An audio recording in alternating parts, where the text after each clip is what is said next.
termes d'alimentation du PER, est-ce que ça se passe très différemment de l'assurance vie? Comment on alimente un PER? Alors déjà, un PER, ça s'alimente régulièrement, puisque chaque année, on veut profiter de l'avantage fiscal. Ce qui est important, c'est vraiment de faire un point avec son conseiller, un agent MMA, pour bien déterminer quel est son besoin. Si son besoin, c'est un projet à court moyen terme, c'est plutôt l'assurance vie. Et on l'alimente, on va dire, plutôt généralement avec des versements ponctuels. On a une entrée d'argent un petit peu imprévue, on fait un héritage, on le verse sur son contrat d'assurance vie. Là, avec le PER, c'est plutôt une alimentation régulière pour profiter de l'avantage fiscal. Geoffroy, on va peut-être s'arrêter un tout petit peu sur la fiscalité. Et j'ai envie de vous demander, bon, il y a cette carotte, hein, les fiscalistes ont l'habitude de parler de carotte fiscale, hein, à l'épargne retraite. Comment on en profite au mieux? Quelle stratégie fiscale on a intérêt à déployer avec le PER? Alors, la stratégie fiscale est une stratégie fiscale personnelle ou la stratégie fiscale du foyer. Et donc, elle se définit en échangeant, hein, c'est un sujet complexe, avec son agent général. Avec deux situations qui sont totalement distinctes, qui sont la fiscalité et le taux d'imposition pendant la période de capitalisation, de versement sur son PER. Et donc, il faut que l'épargnant en ait connaissance, hein, et donc il arrive avec cette information. Et avec l'agent général, il va calculer le taux d'imposition qu'il aura au moment du départ à la retraite et pendant sa retraite. Vraisemblablement, ce taux d'imposition sera inférieur à sa période d'actif. Et donc, c'est ce différentiel de taux qui va être favorable. Il faut qu'il soit favorable, en fait, pour que l'épargnant verse sur son PER. Donc, taux d'imposition pendant la période active, au moment des versements, taux d'imposition au moment du départ à la retraite et pendant la retraite. Et donc, c'est cet écart de taux qui est déterminant par rapport à la stratégie de versement sur le PER.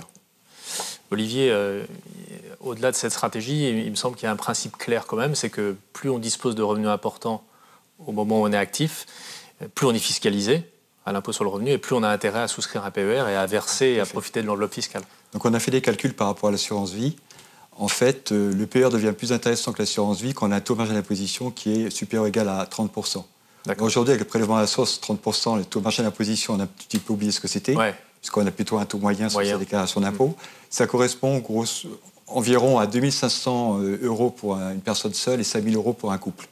Donc ça, c'est important de bien dépasser ce taux, d'avoir ce taux d'imposition minimum, parce qu'à la retraite, effectivement, si on fait des retraits, on va distinguer en fait deux parties. Une partie plus-value qui va être imposée comme l'assurance vie avec un prélèvement forfaitaire maximum à 30%, et la partie versement. Donc plus-value, ça ressemble à l'assurance vie. Les versements, par contre, vont rentrer dans le revenu imposable. Tout ce que dit l'intérêt de bien faire le calcul, de descendre d'une tranche, qui est souvent le cas des personnes qui sont le plus fortement imposées en activité.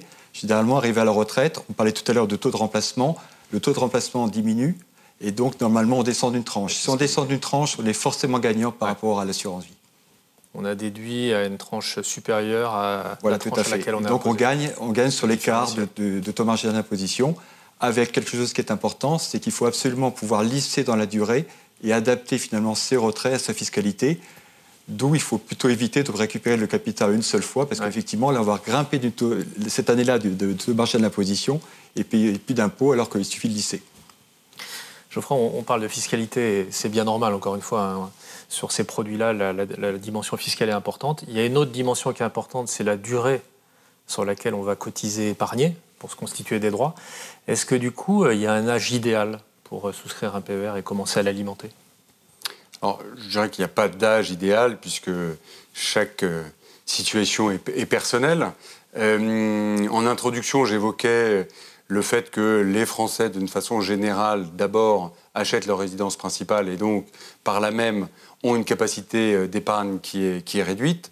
Mais le message que je voudrais dire, c'est qu'il faut, et pour rebondir sur ce que disait Olivier, avoir une stratégie de versement régulier, puisqu'en fait, si tardivement on prend conscience d'une insuffisance de capital retraite pour bien vivre sa retraite, eh bien, la capacité de déduction fiscale sera limitée par rapport au versement qui pourrait être fait par l'épargnant. Donc, cette capacité, cette déduction fiscale, si on veut l'optimiser, il vaut mieux faire des versements réguliers.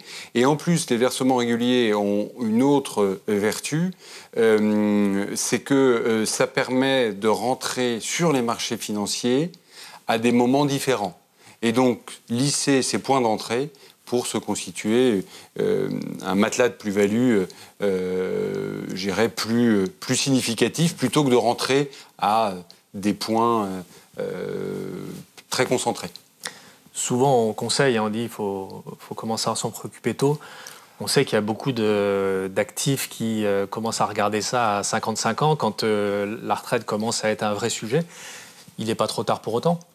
Alors, je n'ai pas en fait totalement répondu à votre question. Donc, vous me demandiez l'âge idéal. L'âge idéal pour nous, c'est plutôt 45 ans. Ouais. Voilà. Donc, 45 ans, 65 ans, ça fait 20 ans de cotisation. Donc, bien évidemment, 55 ans, il n'est pas trop tard. Il n'est jamais trop tard. Ouais. Hein.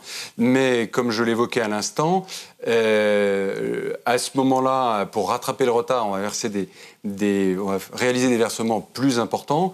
Et ces versements ne seront pas totalement, ne bénéficieront pas totalement de la déduction fiscale. Voilà. Ouais, mais il est pouvoir tout déduire. Exactement. Philippe Crevel, on le disait, on insistait sur ce point important. Avec le PER, on va pouvoir sortir en capital, en récupérant son épargne progressivement éventuellement.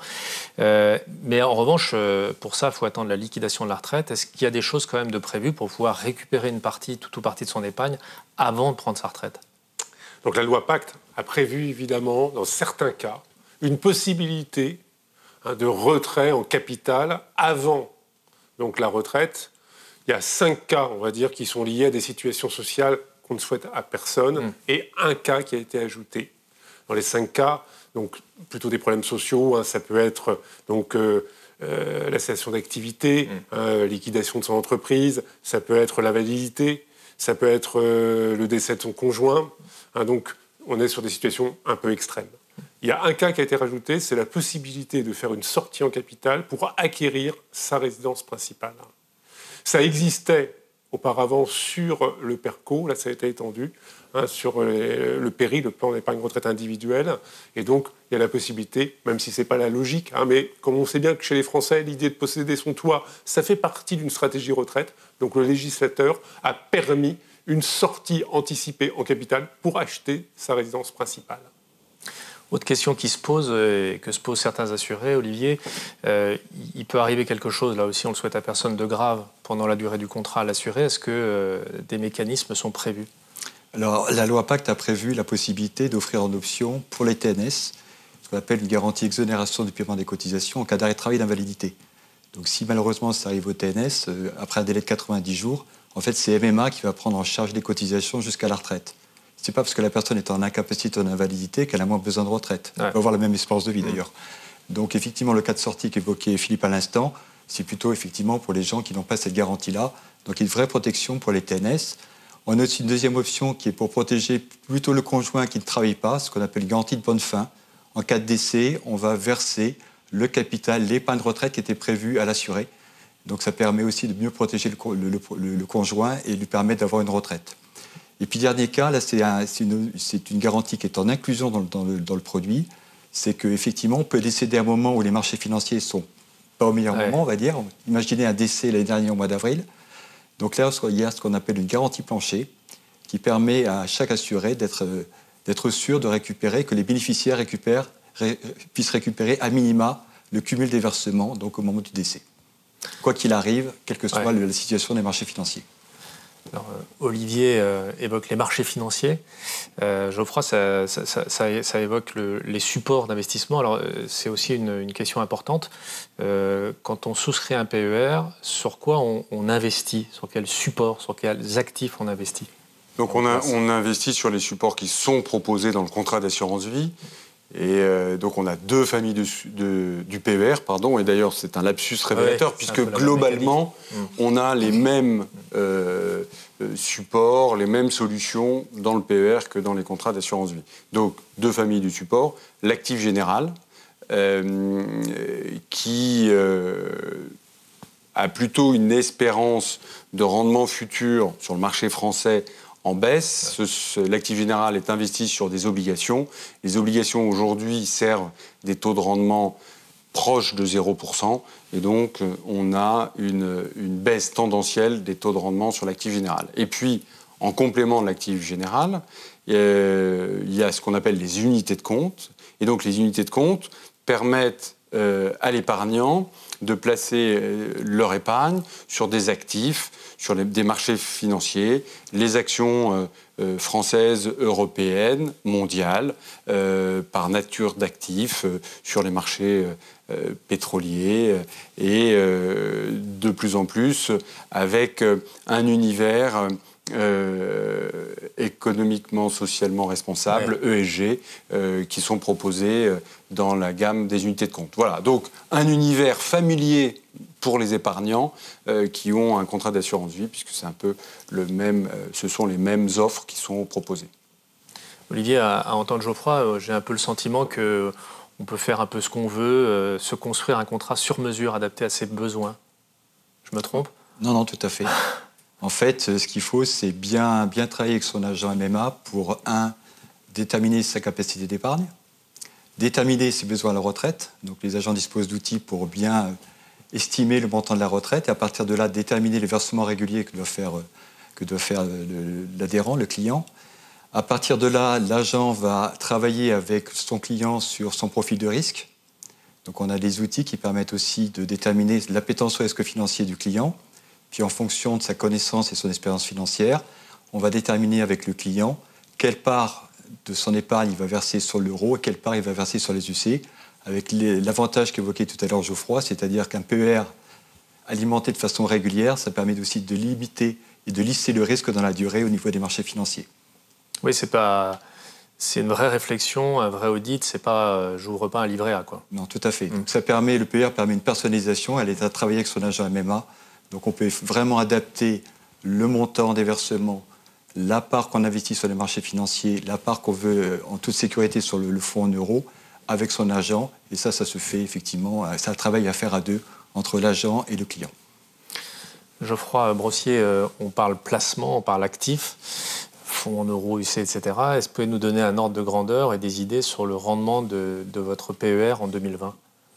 Alors, plus qu'un ordre d'idée, je vais vous donner le taux de MMA à PER Avenir, qui était de 1,50%, pardon, 1,50%. Donc, comme je l'évoquais, l'actif général, c'est sécurité, la garantie du capital et une liquidité. Pour autant, la baisse tendancielle que nous constatons depuis plusieurs années liée à la situation sur les marchés obligataires perdurera un certain temps, en tout cas. Et donc, dans ce contexte-là, MMA propose un taux qui est tout à fait concurrentiel, puisque le marché, l'année dernière, avait en moyenne, sur les actifs généraux, servi 1,30, donc 1,50, c'est mieux.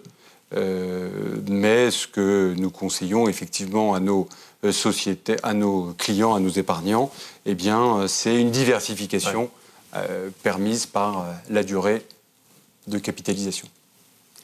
Philippe, c'est les fameuses UC, hein, on le voit, les rendements des fonds en euros baissent. Il faut aller vers des actifs plus financiers, mais on entend peu parler de performance. Alors, est-ce que ça signifie que c'est compliqué d'en donner, d'appréhender ? Qu'est-ce qu'il faut en penser ? On aimerait bien avoir un taux de rendement UC comme on a un taux de rendement du livret A, comme on a un taux de rendement du fonds euro. Mais comme ça a été dit, comme Geoffroy l'a dit, les UC, les unités de compte, il y en a des milliers différentes. On peut avoir des unités de compte avec immobilier, des SCPI, on peut avoir même du monétaire, de l'obligataire, on peut avoir des actions.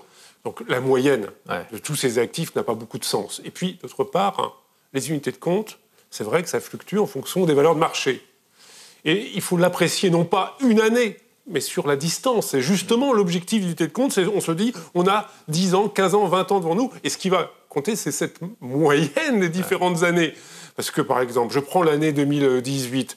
Là, les marchés étaient un petit peu grippés. On a pu avoir des baisses sur les UC assez importantes, 7, 8, 9 points. Mais 2019 avait été une bonne année. On avait rebondi, on avait plus que compensé. Donc, qu'est-ce que je reprends, 2018 ou 2019 2020, d'ailleurs, si je m'étais arrêté au mois d'avril, là, vous m'aurez dit, franchement, c'est pas une bonne pioche. Fin 2020, c'est plutôt pas mal. Donc, en matière d'unité de compte, il faut suivre ces UC, et d'ailleurs ça se regarde, voir les performances sur 3, 5 ans, 10 ans, voir si on a fait le bon choix, le cas échéant, d'ailleurs vendre si elles ne sont pas bonnes, racheter si on considère qu'il y a du potentiel, ça se gère, avec l'appui des conseillers de MMA, donc pour voir quelles sont les bonnes UC, celles qui offrent les meilleurs rendements.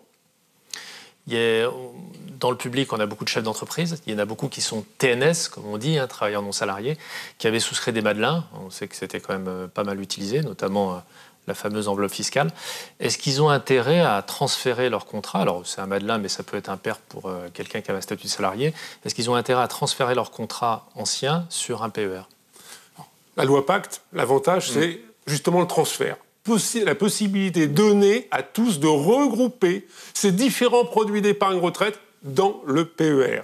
Ça, c'est un formidable atout, parce qu'on peut avoir un morceau de Madelin, on peut avoir un morceau d'article 83, 2 morceaux d'article 83, les plans d'épargne retraite obligatoires en entreprise, un PERCO, et là, on peut regrouper. Donc, c'est vrai que l'idée de simplifier, c'est pas mal. Après, est-ce que ça doit être automatique?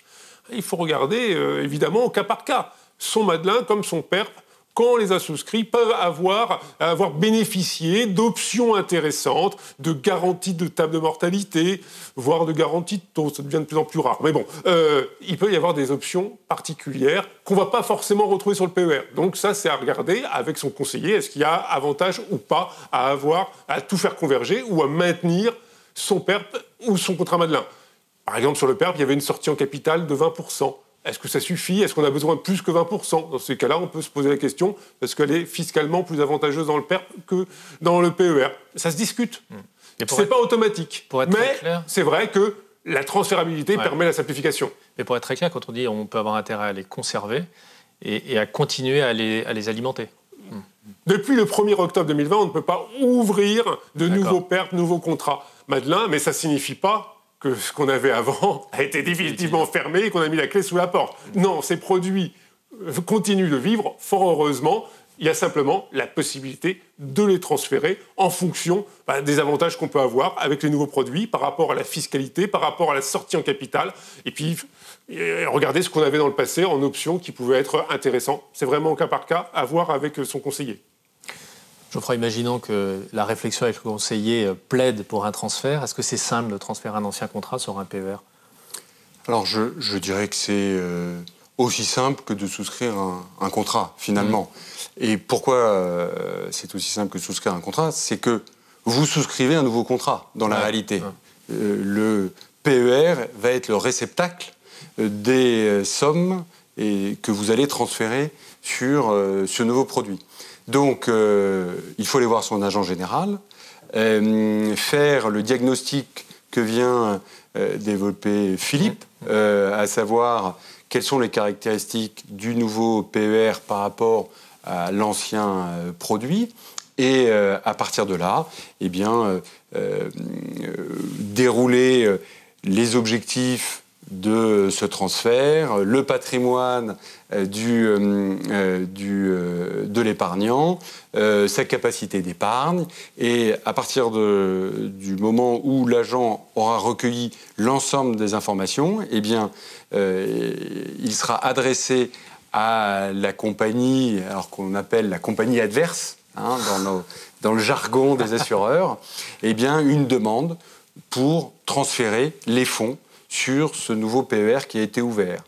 C'est une démarche qui, globalement, prend malgré tout un petit peu de temps, entre 3 et 4 mois en moyenne. Voilà. Et donc, la compagnie d'où partent les fonds informe le client qu'il a versé à MMA Vie une somme et à une certaine date. Et assez souvent, d'ailleurs, on demande au client d'informer l'agent de cette information pour que nous puissions récupérer sur notre compte bancaire la somme en question et bien l'affecter sur le contrat, sur le PER de notre client. Voilà. Donc c'est une démarche finalement assez classique qui s'apparente à la souscription d'un PER.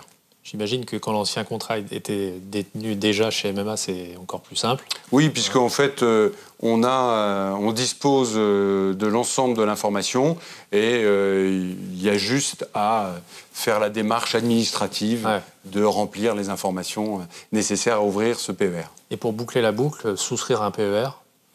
Eh bien, écoutez, souscrire un PER, c'est à la fois facile et à la fois c'est une étape importante, puisque pour l'épargnant, puisqu'il va, au travers de cette souscription, se construire un capital retraite.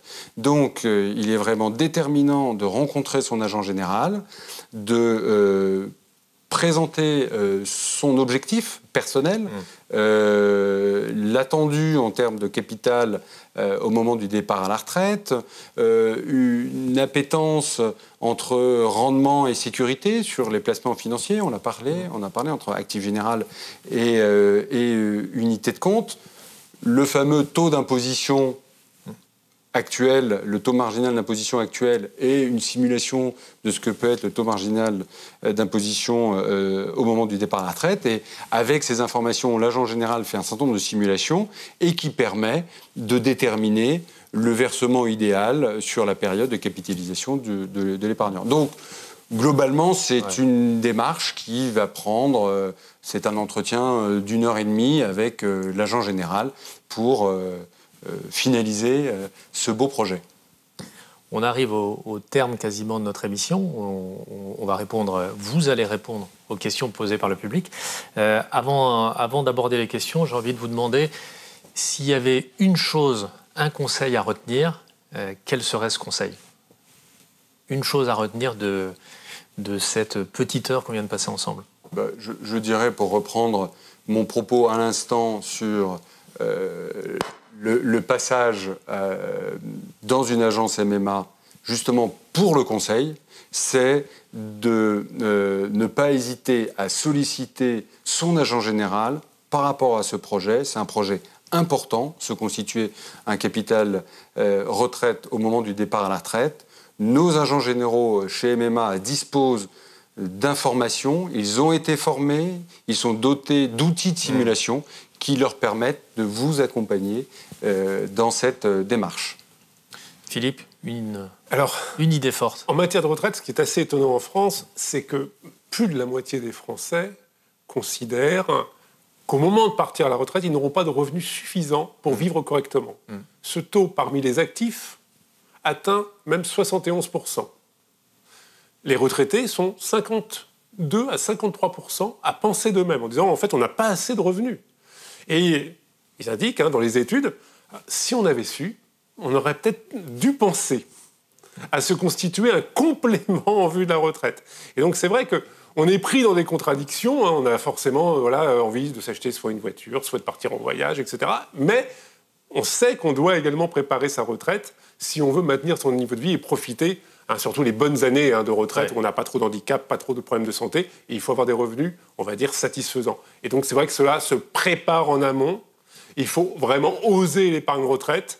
En France, pendant très longtemps, on s'est contenté de la retraite par répartition. Il faut savoir aujourd'hui que la retraite par répartition, c'est 98% des cotisations, 97,6% des cotisations. L'épargne retraite, c'est 2,4%. Donc d'ailleurs, ceux qui disent que la répartition est menacée par l'épargne retraite, franchement, c'est long, on est loin de ça. Mais donc, il faut oser, n'ayez pas peur, il faut oser l'épargne retraite. D'autant, c'est vrai, c'est une évolution forte. Aujourd'hui, les retraités sont actifs, ont des projets, notamment pendant les premières années, des projets forts de vie.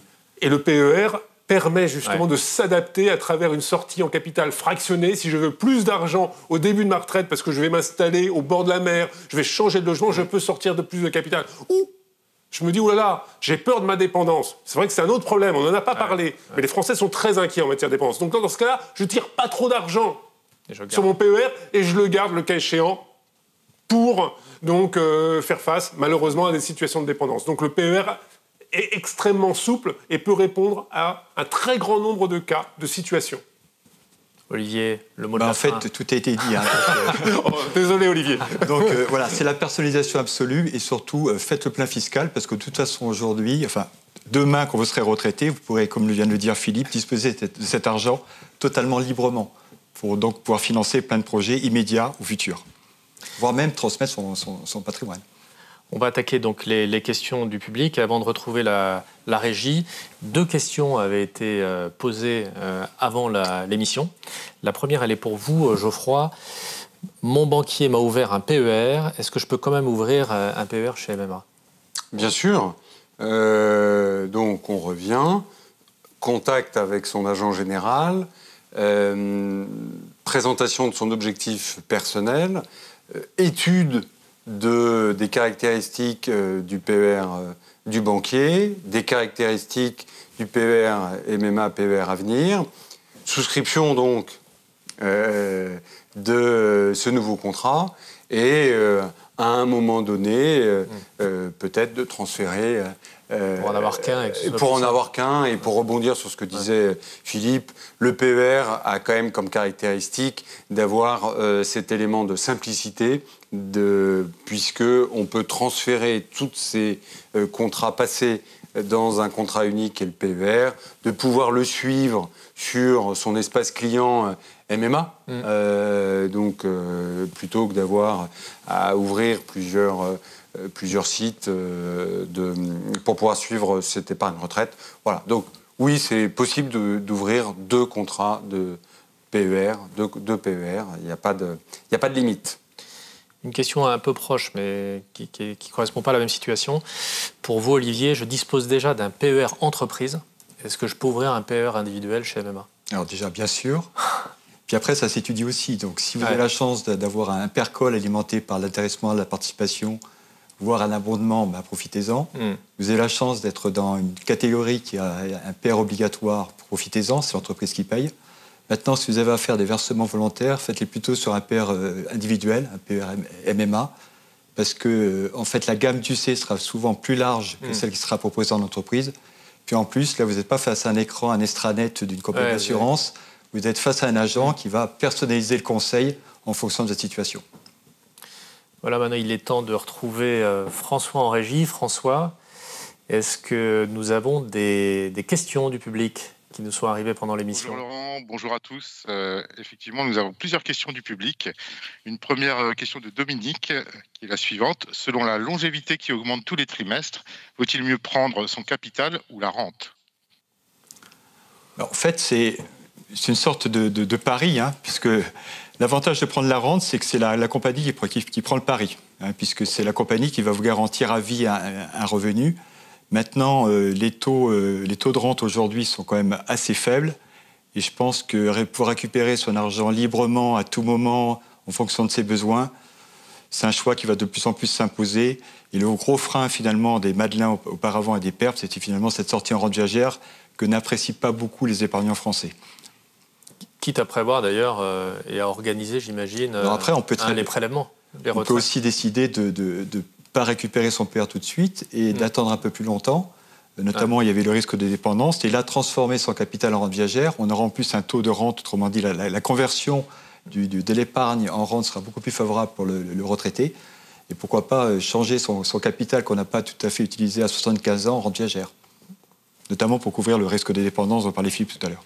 Je crois que c'est un choix personnel.